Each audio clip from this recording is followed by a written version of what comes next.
Bismillahirrahmanirrahim. Assalamualaikum warahmatullahi wabarakatuh. Selamat datang to my channel. Channel yang akan membicarakan soal kehidupan melalui segmen sketsa kehidupan, seni budaya, fikrah Muslim, ehwal semasa, my inside story, short film dan telemovie. Diyakini kawan-kawan akan dapat menimba sedikit ilmu pengetahuan mengenai kehidupan. Ingat, dalam kehidupan ini kita akan melalui hitam dan putih kehidupan. Untuk edisi ini, melalui segmen seni dan budaya, saya akan mula memberikan tutorial mengenai penulisan. Tutorial ini amat berguna untuk kawan-kawan yang ingin belajar menulis. Kadang-kadang, apabila kita habis membaca cerpen, puisi, novel, juga apabila kita selesai menonton drama atau filem, kita merasakan kita juga boleh menulis seperti itu. Maka inilah peluang untuk kawan-kawan belajar. InsyaAllah tutorial ini akan saya muat naik pada setiap hari Khamis atau Jumaat. InsyaAllah kalau tidak ada apa halangan. Oleh itu saya minta kawan-kawan untuk subscribe channel ini agar tidak terlepas. Tanpa melengahkan masa, jom kita ikutinya. Tapi sebelum itu, kita ikuti dulu opening video. Jom kita. Alhamdulillah, kawan-kawan masih ada di sini. Dan terima kasih kerana sudi menemani saya di sini. Alhamdulillah. Saya juga ingin mengucapkan jutaan terima kasih kerana kawan-kawan sudi singgah di sini. Saya harap kawan-kawan akan terus mengikutinya hingga akhir. Saya juga memohon kawan-kawan untuk subscribe, like dan komen bagi yang belum, sebagai tanda sokongan. Bagi kawan-kawan yang telah subscribe channel ini, saya ingin merakamkan jutaan terima kasih dan saya mohon untuk terus mengikuti video yang telah diupload. Sehingga kini sudah 189 buah video yang telah diupload. Sekiranya kawan-kawan ingin melihat video lain,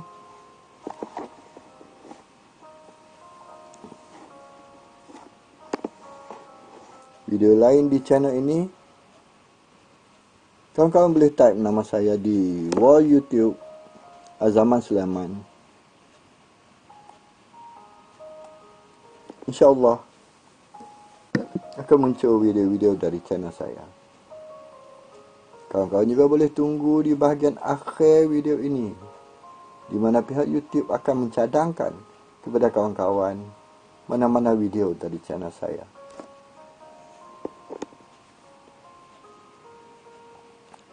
Sekiranya kawan-kawan klik atas nama saya di mana-mana video saya, dan pihak YouTube akan bawa kawan-kawan ke page YouTube saya.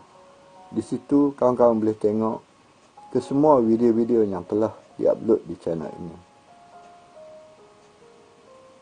Tentu kawan-kawan tak sabar untuk mengikuti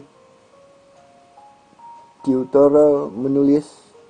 Jom kita. Tapi untuk pertama kali adalah lebih baik kawan-kawan kenal saya dulu. Kerana kata orang, tak kenal maka tak cinta. Okey, jom kita lihat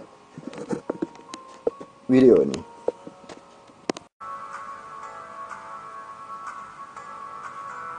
Setelah lebih 3 dekad saya berada dalam dunia penulisan, saya juga sama dengan penulis lain, ingin melihat lahir buku pertama dan seterusnya. Namun keadaan masih belum mengizinkan. Ini kerana saya berazam untuk menubuhkan production house sendiri dan menerbitkannya sendiri, kerana waktu ini saya tidak punya dana untuk mengusahakannya.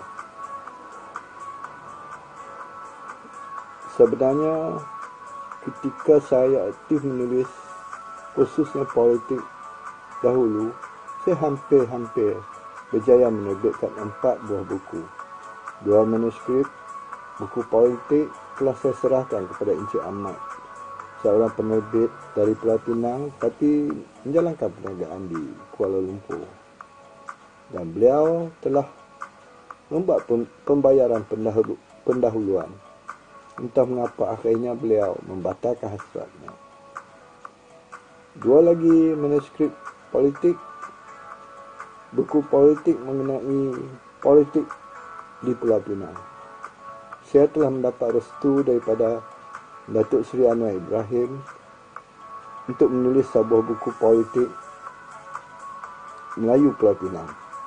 Ketika itu Datuk Seri Anwar merupakan Timbalan Perdana Menteri yang juga pengerusi Badan Perhubungan UMNO Pulau Pinang. Manakala senaskah buku politik atas permintaan Datuk Dr. Ibrahim Saad, kini Tan Sri Dr. ketika itu merupakan Ketua UMNO bahagian Bukit Mentajam. Beliau meminta saya menulis mengenai UMNO Bukit Mentajam untuk menjadi dokumentasi di masa depan. Saya telah menemubuat agak ramai tokoh-tokoh politik UMNO Bukit Mentajam dan menulisnya.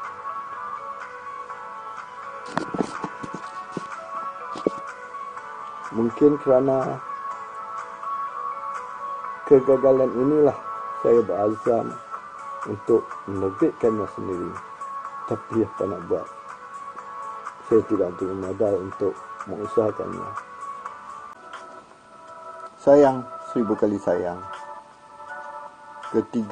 Ketika kedua-dua buah buku itu hampir siap, tiba-tiba berlaku peristiwa hitam. 13 September 1998, apabila Datuk Seri Anwar Ibrahim disingkir daripada Timbalan Perdana Menteri Malaysia dan kemudiannya keahlian UMNO, menyebabkan kedua-dua manuskrip itu terus berada dalam simpanan. Selepas penyingkiran itu, tokoh-tokoh politik sibuk memperbetulkan keadaan kerana penyingkiran itu meletus gerakan reformasi. Lama selepas itu, saya telah dicabar oleh Tok Guru menulis tak formal saya, arwah Ustaz Azizi Haji Abdullah, yang saya panggil Tok Ya. Saya memanggil Ustaz Azizi Tok Ya kerana ketika pertama kali saya ke rumahnya di Taman Bersatu Kulim, tertera di hadapan rumahnya, rumah Tok Ya. Saya yakin Ustaz Azizi memang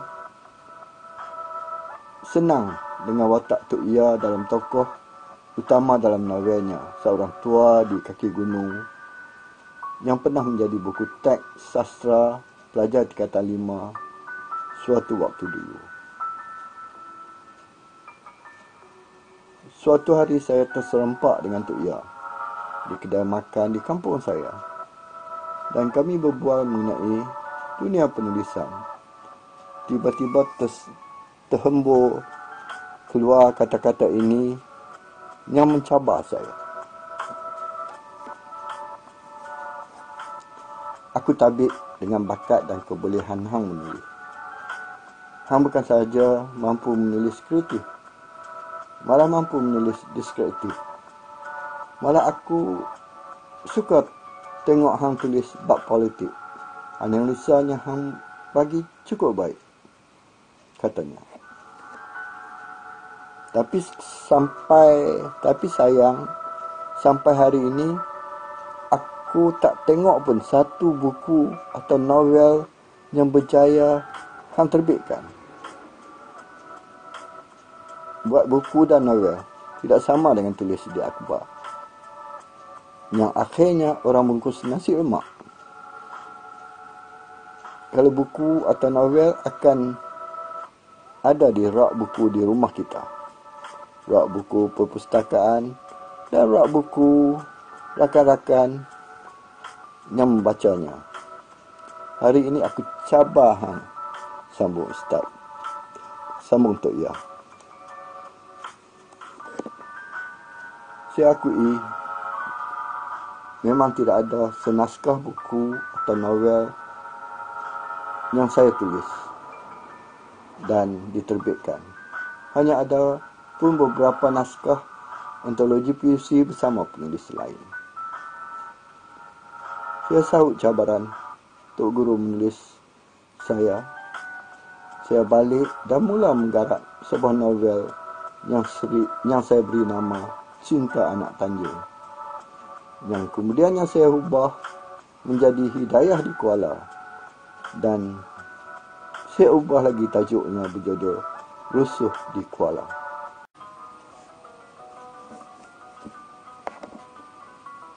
Saya berjaya menulis sehingga 19 bab, dan hanya beberapa bab lagi saja untuk saya habiskan menulis novel tersebut. Tiba-tiba suatu pagi, saya mendapat panggilan telefon daripada Cikgu Idris Rejab, sahabat saya yang tahu hubungan saya dengan Tok Ya. Cikgu Idris Rejab yang merupakan seorang blogger guru besar pencen adalah rakan satu taman Tok Ya. Kalau tak silap, saya 27 Ogos 2011. Beliau memberitahu saya Tok Ya sudah meninggal dunia. Terduduk saya kerana saya baru saja masuk bertugas hari itu, walaupun hari cuti, kerana ada urusan penting syarikat tempat kerja saya dengan Jabatan Kastam di Kulim. Ketika saya ke pejabat kastam, pegawai yang ingin saya temui berada di luar kerana urusan kerjanya. Saya terpaksa menunggu. Apabila urusan saya selesai dan saya hubungi Cikgu Idris, upacara perkebumian juga telah selesai. Saya amat kecewa.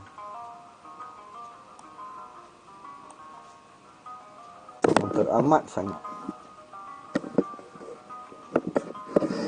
Sebenarnya pejabat kastam dan Taman Besar itu tidak terlalu jauh. Saya bimbang kalau saya ke sana lebih dahulu menziarahi Tok Ya, pegawai kastam itu datang pejabat dan keluar kembali. Urusan kerja saya tak selesai.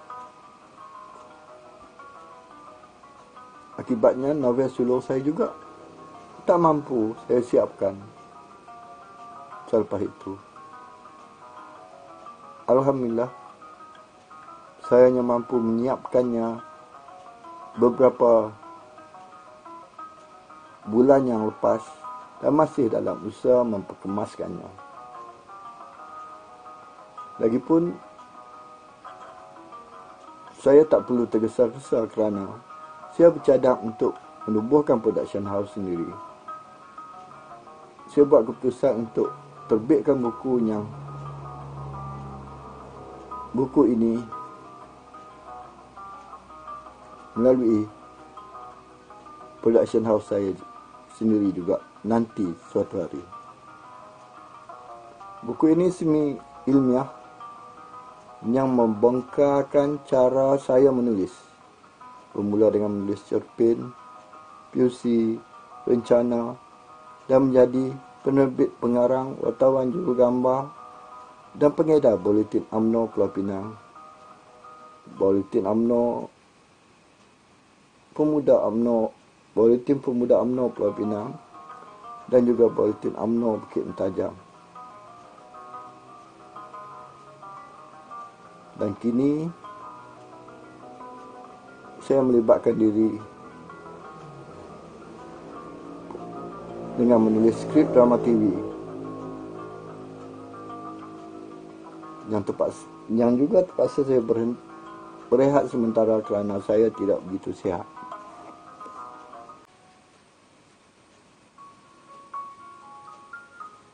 Saya mula menulis berita apabila saya dilantik oleh Bacaria. Ketika itu diketuai oleh pengarangnya Mazlan Mir atau Mazlan Manan, yang kini merupakan sifu dalam dunia penulisan skrip drama TV masa kini. Kemudian saya menyertai utusan Malaysia ketika itu Rozaik Abdul Rahman menjadi ketua biro di Pulau Pinang dan dibantu oleh Rozaman Ismail.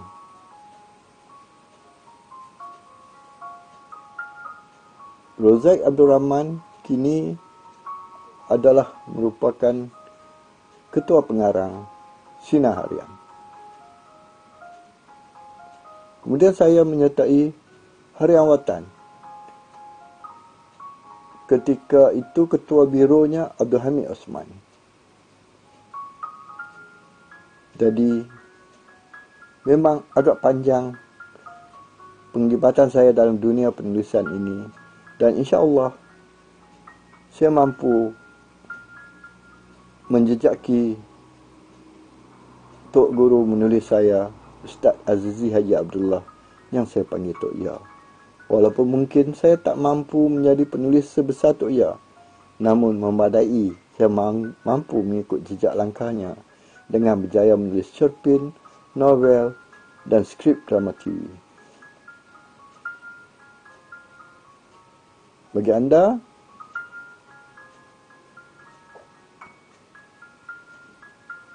yang mengikuti video ini, saya rasa dapat menimba pengalaman bagaimana saya mula menulis dan cara saya menulis.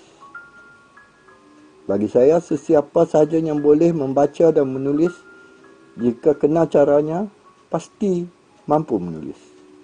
Paling tidak, menulis status di FB yang ada nilai beritanya.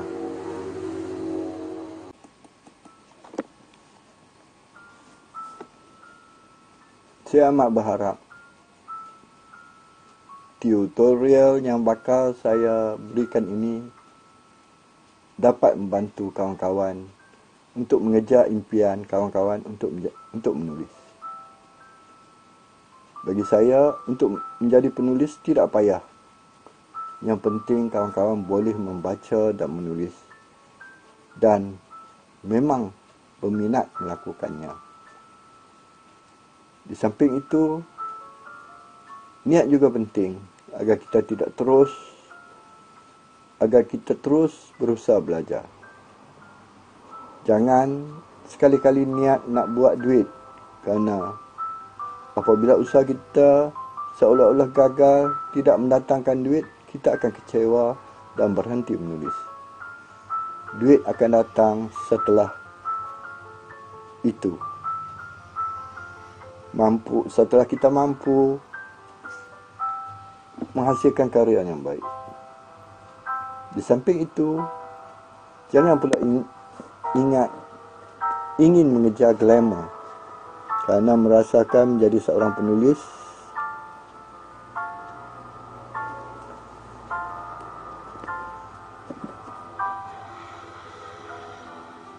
akan glamour. Kalau nak glamour, jadi saja artis, bukan penulis.